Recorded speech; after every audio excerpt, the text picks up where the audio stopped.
Welcome to Speaking of Ethics, an Institute for Ethics in Government podcast. Well, welcome to Speaking of Ethics. So, Patrick, what are we going to talk about today? Today we're going to be having something of a debrief. We've been having a variety of conversations with ethics officials from across the government through our peer-to-peer series and through individual consultations. And today what we're going to do is invite some of them onto the podcast to share with you some of their good practices and ideas that you can put to work in your agency. Well, that sounds really exciting. So, why don't we get to our first segment? In this segment, Cheryl Kane Piasecki speaks with Angela White, the alternate designated agency ethics official, and Julie Berger, a senior attorney, both with the Social Security Administration. They talk about challenges and solutions particular to agencies with a geographically distributed workforce. Well, welcome to you both. In our peer to peer workshops and our one on one consultations, we heard that many agencies like yours have a widely distributed workforce. And we heard from you specifically that in addition, you have multiple organizational components with unique ethics issues. Given these realities, can you talk a little bit about the challenges you've faced in getting ethics messaging out into and across your agency and maybe how you've dealt with those challenges? Julie, would you like to start? Sure. Thanks, Cheryl. So, just as a very quick background, we are a large agency, almost 60,000 people, and we have 18 ethics attorneys, and we provide all advice and counsel and financial disclosure review and training to all 60,000 employees. So, we really are it. So, given that reality, we've had to look at the various audiences and figure out how we can provide effective messages that resonate with employees, managers, and executives so that they engage with us. And obviously, the one of the biggest challenges, like how do we do that in an agency of our size with the staff that we have? Because really, as you guys know, no one size training fits all. You really have to try to tailor your message to make it effective. So one of the things that we have done to tackle that is to try to figure out the most widely applicable scenarios that are both interesting and engaging, so that employees can put themselves in the shoes of the person in the scenario and think, this is something that I might face at work. This does resonate with me. I could see how this would apply to my position or my outside work. But what we have really highlighted in every training that we provide is that, public service is a public trust. There is a reason that you're in government service, and it's different than private sector work. So once we sort of help folks understand why you're in public service, how it's different, and why you have these ethics rules, then we remind them, hey, ask before you act. We are the ethics office. Come to us, come to us, come to us. So they probably get sick of hearing it from us, but we try to always tie those messages together. Public service is a public trust, and come to us if you see anything that looks like this in your official position, and we can help you. Well, in addition to what Julie adds, um, I would point out that we also have timing challenges. We have employees who have extensive access to publicly uh, identifiable information. And at our agency, we have a lot of that type of information. But those same employees are in training for 8 weeks when they begin at our agency. We don't want to disturb that training, but we need to make sure that they are aware of their ethical obligations from the very beginning. So we work with their management teams and their training teams to integrate the ethics training as early as possible and as fully as possible with their substantive training to make sure that they have awareness, that they are aware of us, how to contact us, and their responsibilities. And we've had good success with doing that process. We've also learned that many employees do not have prior government service. So the whole idea of having ethical responsibilities is new to them. And so we have to meet them where they are and grow their knowledge from the very beginning. And we highlight over and over again the importance of the ethics rules and that they should always come and ask for assistance, and that they can come directly to us, because as an agency as large as we are, following procedure, going through your management chain is usually a big lesson to learn. And we try to educate the employees that you don't have to go through your management chain to get ethics guidance. We are here to help you, and you should come directly to us early and often. The last thing I would add on this point is we make sure that we have a message that works for executives and brand new employees, so that even if you have some government experience, even if you think you know the ethics rules, you're going to learn something new through our training, through interacting with the ethics office. And that encourages employees to come to us throughout their government career.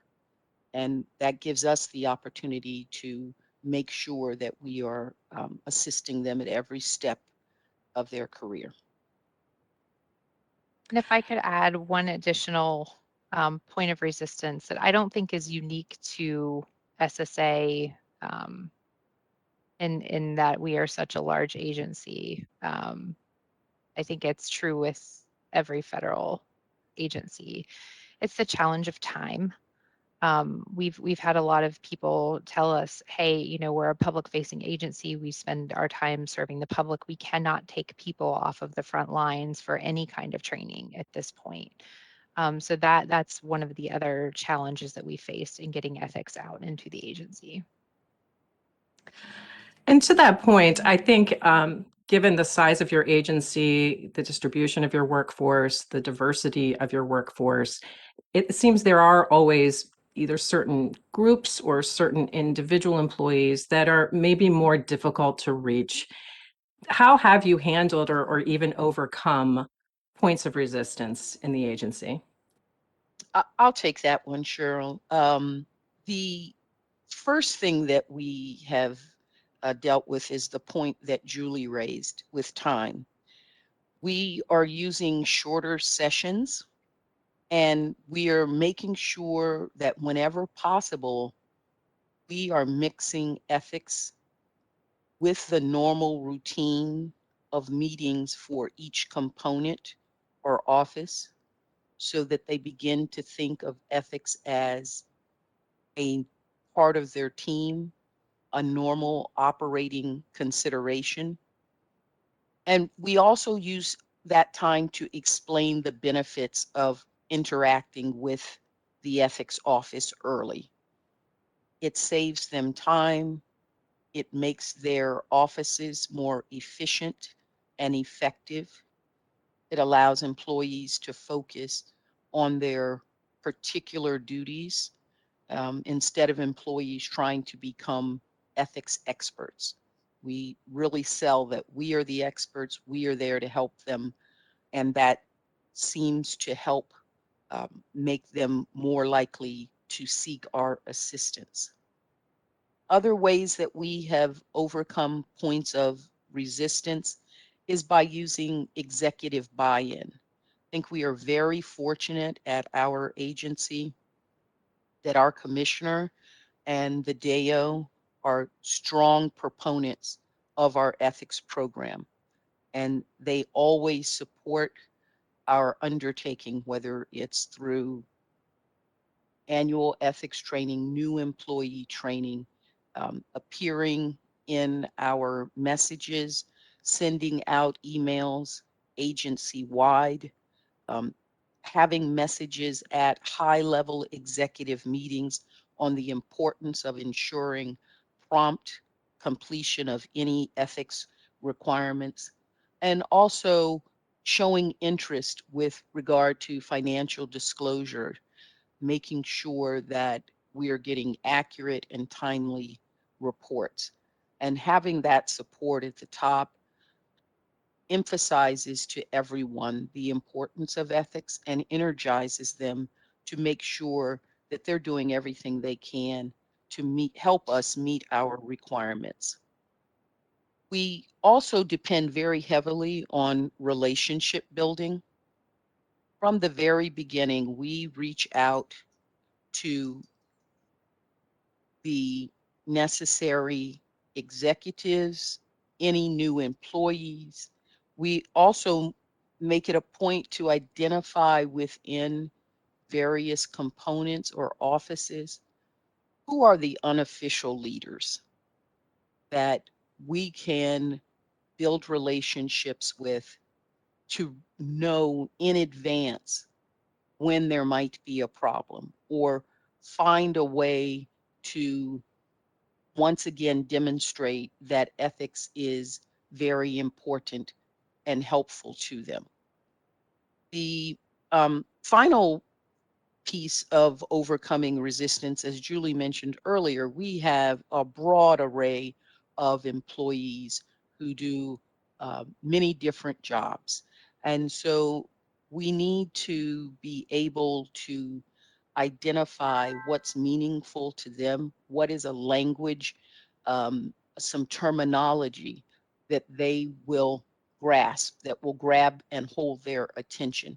So we take time to learn a little bit about each type of position so that when we are having discussions about ethics rules or regulations, we can use terminology that really meets the needs of those particular employees.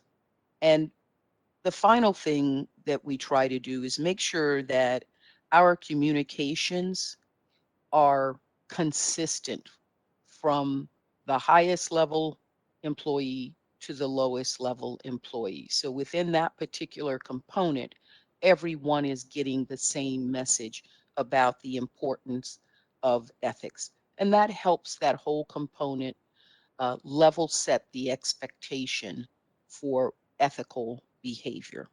So you've talked a lot about meeting people where they are. And I know in our consultations with you, we talked a lot about how to expand the reach of ethics through strategic communications, but most specifically through means other than just formal training once a year.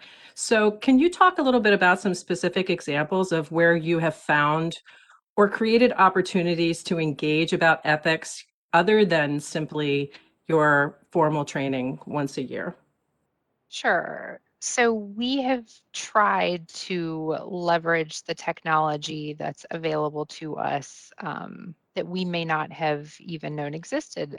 For example, before COVID, before we all started teleworking, we've taken Teams, for example, and tried to do different things with Microsoft Teams that we hadn't thought of or haven't done before. We've created VODs where we had not worked on before and made those available to a more wide audience. But we've also done things like really focused on initial ethics briefings, really talk to the folks who are coming in or who are shifting positions between different federal agencies or from the private sector to really start there and build our relationship and talk to them about how we can help them and what to expect, to hear from us, so that at the outset they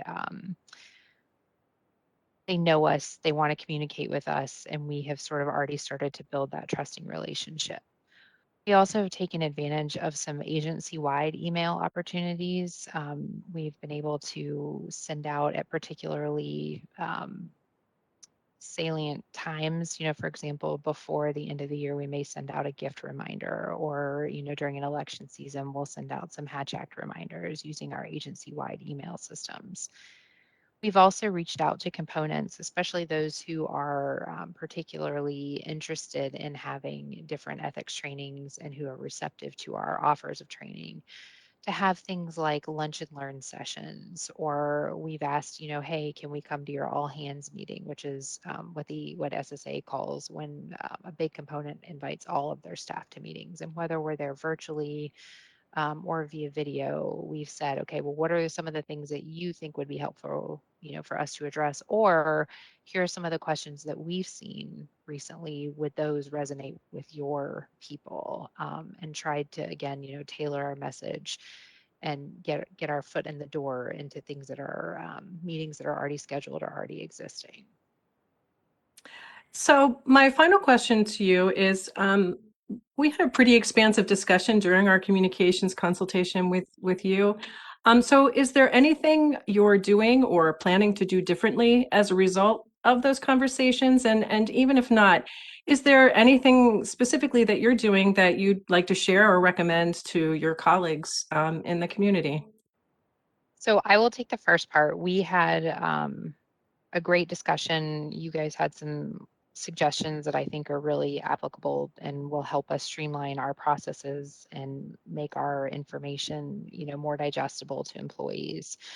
So with that in mind, we decided that we are going to use shorter, more frequent trainings, especially for new employees, but we're also going to shorten our annual ethics training and try to provide them additional material to review.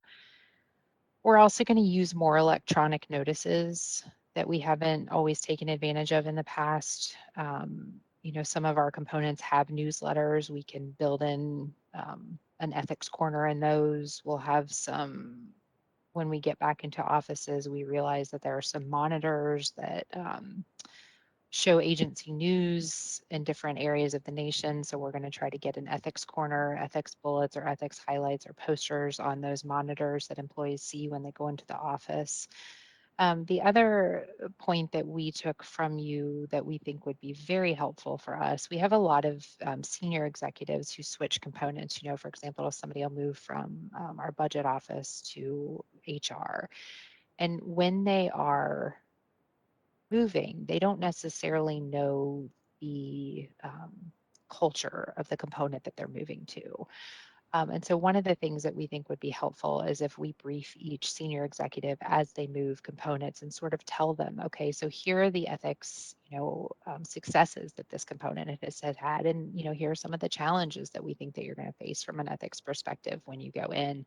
And again, that's another way that we work to build these relationships and get them to buy in that we are here to help you. We are going to make ethics part of your business decisions, and we're going to do this in a way that's going to make ultimately your life easier, because we're going to take away some of these distractions that employees see, or complaints or investigations that may come down the road later. We're going to help you at the forefront to save you work later. Yeah, I very much agree with all of those points that Julie raised, and we strive to make those changes to build on our foundational belief that if people know our face, our name, how to contact us, and that our primary goal is to help them live up to their requirement of public service being a public trust, that they will come to us. And we do everything we can to make ourselves available and to make it easy for them. We are very responsive uh, because we find that if you have a happy client because you gave them a quick and thorough response, that they're more likely to come back again. So the earlier that we can begin building that relationship and demonstrating to them our value and responsiveness, the stronger that relationship will be, and everybody benefits from that. Well, I want to thank you both so much for joining us. You're doing some wonderful things in your ethics program, and it's really important that those things get shared with the wider community. Thank you both so much for being with us. In this segment, Cheryl Kane Piasecki speaks with Rebecca Osborne, ADAO at the Federal Labor Relations Authority, and Andrew Wells, ADAO at the National Transportation Safety Board. They talk about relationship building and communication at boards and commissions. Both of your programs service boards as well as other agency staff. So, Andrew, beginning with you, with whom have you cultivated relationships, and how are you using those relationships to support the program? So we try to maintain relationships with staff at all levels of the agency. I have weekly scheduled meetings with the staff members for each of our PAS officials. We only have 5, so that's a pretty workable process for me. And through that, I can share with the board member staff that any upcoming issues that we might face, we try to identify any potential ethics issues that might be coming up, especially as it relates to travel and interactions with outside entities. We also have regular meetings with our HR staff, especially in light of the changes to 2638 a few years ago. We've made a much greater effort to sort of incorporate our human resources officials into the conversations with the ethics staff. Part of the onboarding process for us really relies on that successful relationship with our HR staff. For supervisors, we always make sure to remain available for discussions with them. We try to, whenever, especially during the onboarding process, if we have any questions about whether or not there could be potential ethics issues for an oncoming or onboarding employee, discussions with supervisors can really help identify those before the person starts, so we understand if there's any ethics conflicts to mitigate as they're coming on board. And Rebecca, can you address the relationship building you've been doing in your agency? Yes. So one of the things that we try to do with all employees, whether they're SGEs, normal employees, or management supervisors, that sort of thing, is to have the initial agency ethics orientation. Every employee does that, and of course that's required. But as part of that, we try to talk to the individual both with respect to personal conflicts that they may have coming in the door, but also talking to them about where ethics issues may come up over the life of their employment with our agency, and try to stress that, again, we're here to help them avoid problems. And with respect to supervisors, reminding them of the unique role that they have in helping to foster transparency with their employees and understanding life changes, because every employee is going to, at some point, both come in the door, and most of them at some point will leave to potentially go to another agency or go to an outside source. And being able to begin to foster a sense of trust in the employee, and also in the supervisor, the expectation that these are normal lifestyle things, and when they come up, folks need to feel comfortable to come and talk to the ethics office to avoid any potential conflicts. So a lot of that is done by talking to folks when they initially come in the door, and then over the course of a year, we field questions as they come in. We have employees are pretty good about asking about ethics issues as they arise, so that helps us to be able to head off a lot of problems before they become problems. And it's a kind of life cycle of the employee, and try to bake it into the beginning. In the peer-to-peer discussions, we talked a lot about getting ethics messages through both formal training, but also by other means. So, Rebecca, where have you found opportunities to engage, or maybe to engage differently with your employees? Yeah, so in addition to our annual ethics training, which is open to all employees of the agency, we also do monthly an ethics corner in our monthly agency newsletters, where we try to address timely topics. So, for example, our ethics corner this month is going to be about the need to make sure that you file your taxes as a good American citizen, and also because it's required by the rules of, by ethical rules. We also will, when there are specific topics that are coming up that may raise issues, we try to have a periodic kind of a brown bag lunch or something like that where we will address it. Last year, although it's not strictly something that's overseen by OGE, we did a Hatch Act brown bag where we also talked about, the possibility that there may be changes in employment following any kind of an election and the ethics issues that would come up as a result of that. We strongly encourage not just individuals who have to file financial disclosure forms to attend these events, but everyone in the agency to attend the events. So those are the primary ways that we communicate with people. And then, of course, there's the regular, our door is open, please come and see us anytime. And Andrew, what opportunities have you found to engage or maybe engage differently? Pandemic has certainly forced us to rethink several of our processes. Early when we went to full telework, we initially posted a message to our internal portal about how ethics will apply under the max telework policy. I think that was a good and early way to sort of help remind people that not a whole lot changes when you work from home. I mean, there are some differences. You might have to think about certain activities in specific ways, but I think that was an early way for us to sort of begin rethinking how we're going to get our ethics messaging out. And we're using all of the tools that are available to us, including our internal portal, our emails, and then Teams, Microsoft Teams and Zoom have become very important platforms for us.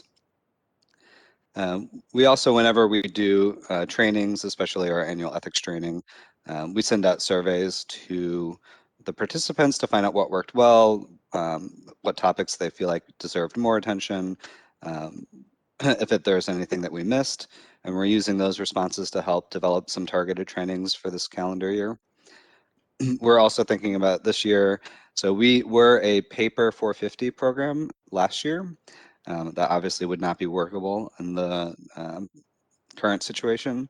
And so we're doing an end of, we just certified our last report last week, at least from our annual filers, and we'll be sending out an end of 450 filing season, a thank you, and email just for the participation from the agency and the support that we receive from both employees and from supervisors, and getting all of those reports received and reviewed in a timely fashion.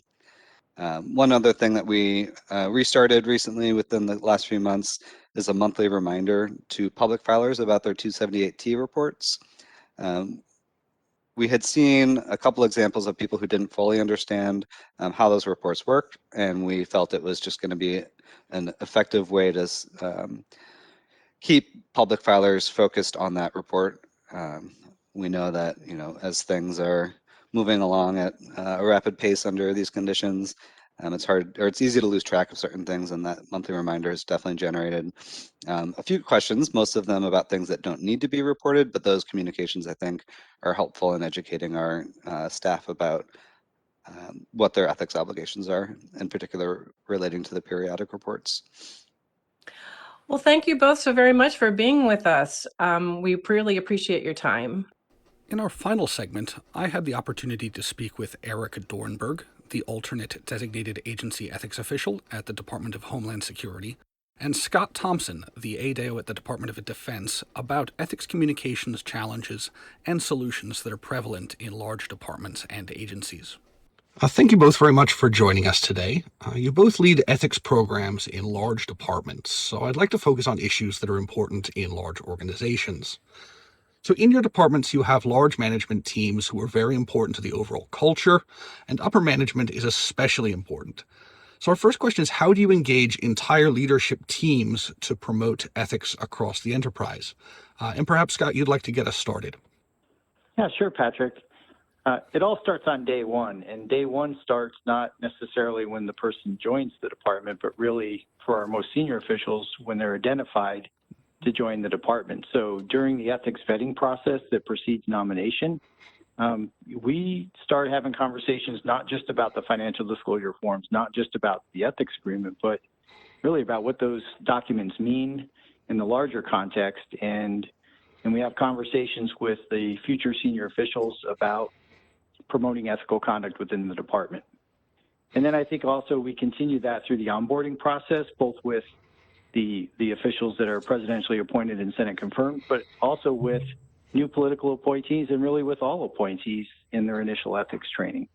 And we ensure that they all have initial ethics training promptly when they join the department. And then we follow up with specific training. So for the most senior officials, we engage their executive assistants and confidential assistants in tailored training to help issue spot. We engage with the officials and their key staff to set up leader-led ethics training annually. And we find that works really well. Now, that's at the headquarters level in the Office of the Secretary of Defense. And then the challenge, of course, is how do you then inspire subordinate component organizations to do the same thing? And that is, I think, really where the tone from the top by the top leaders at the secretarial level, Secretary of Defense level, really comes into play, because when that most senior leader gives directions to the other senior leaders to also set tone within their organization, it really helps. And then, of course, we train our fellow ethics counselors to engage with the leadership teams in their respective departments in the same way that we do at the Secretary of Defense level in the Office of the Secretary of Defense. Oh, fantastic. It sounds like that's a really robust and coordinated effort across the enterprise. And Erica, your situation at DHS is in some ways similar, in other ways different. So does this, do you use similar processes, or are there things that you're doing that are maybe additional or different from those things at DOD? No, it is very similar and parallels a lot of what DOD is doing. One of the first things I try to do is usually, especially in a presidential transition, the first person that you often identify is going to be somebody like the White House liaison or the secretary as a nominee. And I will directly start educating and socializing the rules and what we would like for them to do in order to help us perpetuate or promote an ethical culture within the department. So, for example, when I was vetting the secretary, I asked him, should you be confirmed, I'll be, training all of your new appointees. What would you like me to tell them about your perspective and your expectations on ethics? And so I have that tidbit, and I have used it in training political appointees. We have done basically specialized training for political appointees coming on board. I use that in that training to let them know what the secretary's expectation is from day one. They receive their ethics training on day one to make sure. And then I customize the training not only to socialize specifics like the ethics pledge, but also to explain to them how they will be perceived. So things that ethics officials often encounter is somebody will say, hey, I think this is a great idea. And coming from a careerist or a subordinate office, they will see it coming from a senior counselor to the secretary and view it as a must do rather than a, hey, is this a possibility? So I talk to them about that. Even if they don't have a supervisory role, I make sure that they understand that people are going to see and hear what they say, perhaps in a different way, because they are senior officials who report directly to the senior most officials in our department. Excellent. So, that leads into our next question. There are people in the organization who are especially important to helping to steer and make change in any large organization.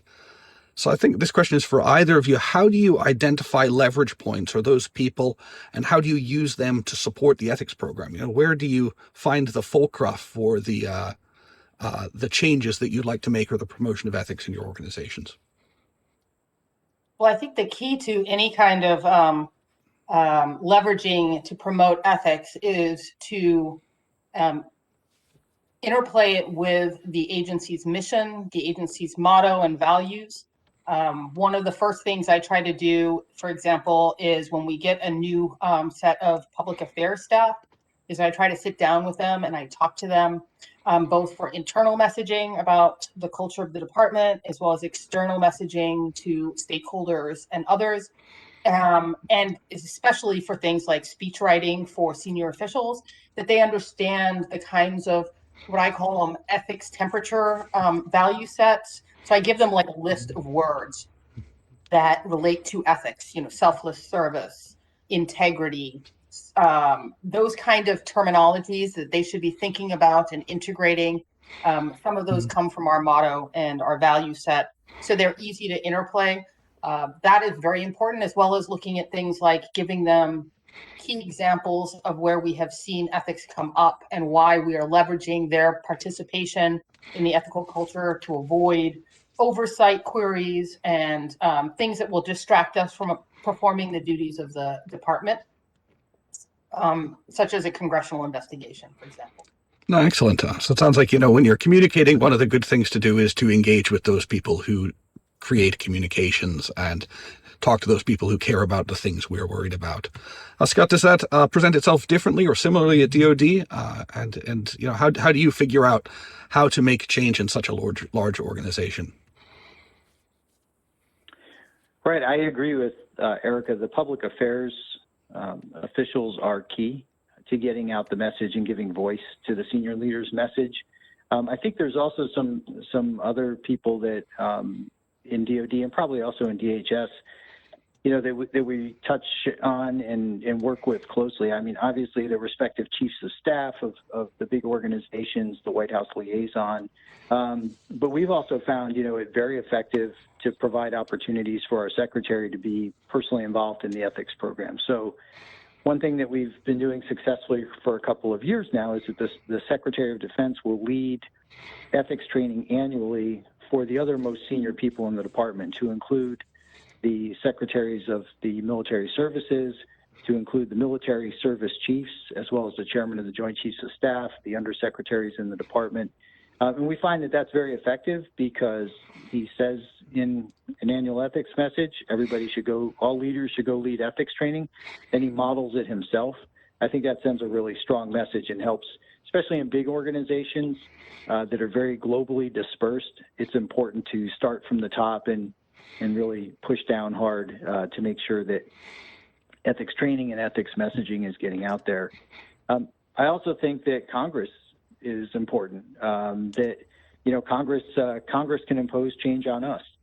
So it's really important that we interact well with our Committee of Jurisdiction, the Senate Armed Services Committee in particular, and their counsel, so that we understand when changes are being considered in Congress, and also on legislative proposals that we may need as well, that will support and help with the ethics program. Excellent. Thank you. And I think that's a really good example of using the chain of command, using the management structures, but also thinking outside of the organization to raise the salience and to help understand the importance of ethics. So in our consultations over the last couple of months, I think we've had some robust discussion. We're sort of curious how it went, if there's anything you're planning to do differently or are doing differently as a result of those conversations, or anything you'd recommend to your colleagues throughout the community.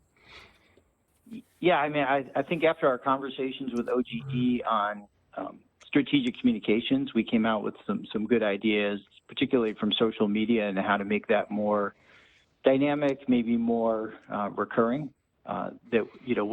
We've been talking about ways to incorporate that as well. That's really important. The other engagements that OGE consistently talks about is the leader-led aspects and having good messaging from the top, and Director Emery Rounds has emphasized that in the past couple of years in particular, and that's been helpful because we can use the letter that Emery sends to the senior officials to again just emphasize the position emphasize the importance of setting the tone from the top. And it's also helpful too because OGE communicates pretty frequently with the White House, and I personally have felt it's been very helpful to receive those views that we can communicate back to our senior officials about administration positions on not only the letter of the ethics rules, but also the spirit of the ethics rules. Fantastic. Thanks very much, Scott. And Eric, is there anything you're doing differently at DHS as a result, or anything that you think is a really good idea that you'd like to make sure the community is aware of? Yeah, one of the things that I think OGE identified in some of the leadership, ethical culture initiatives that you have out there is to make sure that people think about ethics constantly rather than just, annually doing their financial disclosure or annual ethics training. So I have incorporated some of the principles from the new standards, the program ones about the employee responsibility and supervisory responsibility. I have interlaid that in my training and socialization, reminding folks that they need to be constantly communicating ethics, not just once a year when it's time to handle compliance requirements. I think that has been very effective. I am finding slowly but surely that the leadership and the political infrastructure within the department is actually echoing and messaging that without my prompting, which is great to hear. I also like to make sure that people understand that ethics is not always a stick, but it's also a carrot. So I talk a lot about, enforcement of ethics rules and program compliance, but also rewarding and recognizing that amongst our employees. And I think that that will reap benefits in the future. Oh, fantastic. Well, thank you very much to both of you for taking the time to speak with us today. We hope that these ideas and your experiences are helpful to the broader community, and we're very grateful for you taking the time to share your expertise. Thank you for joining us for this episode of Speaking of Ethics. We look forward to joining you next time.